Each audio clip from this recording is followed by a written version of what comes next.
Next, what I'm going to do is I'm going to create a straight stitch on my sample piece of fabric, back stitching at the beginning and the end, mimicking what we're going to be doing with our pattern.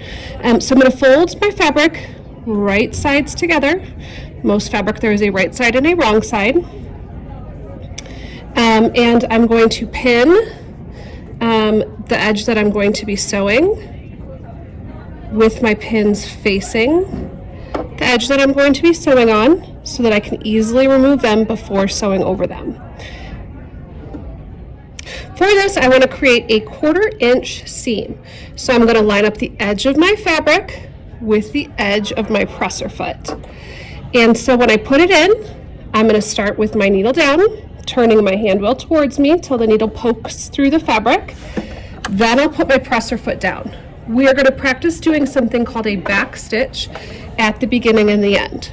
What the back stitch does is it holds your stitches in place, almost like a knot, so the stitches you made don't come unraveled.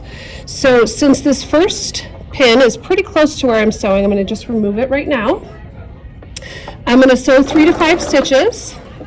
Then I'm going to back stitch. In order to back stitch, I'm going to push this button on the front of my machine that looks like it's turning around.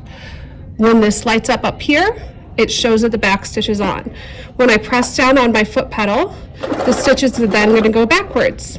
I'm going to go back to the edge of my fabric, then turn back stitching off so that my machine sews forward now, keeping the edge of my fabric lined up with the edge of my presser foot. I'm going to continue to sew. Before I get to my pins, I'm going to remove them so I don't sew over them and break a needle.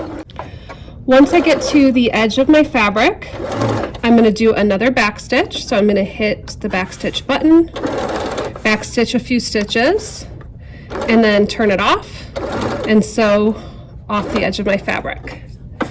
When I'm done sewing, I want to make sure that I have long tail with my thread when I cut it. That way it doesn't come unsewn. So if you can see, it's hard because I did white on white, but you can see that there's a doubled up stitch up here and then a single stitch going down and then a doubled up stitch at the end. That creates kind of a knot or a tying off at the beginning and the end.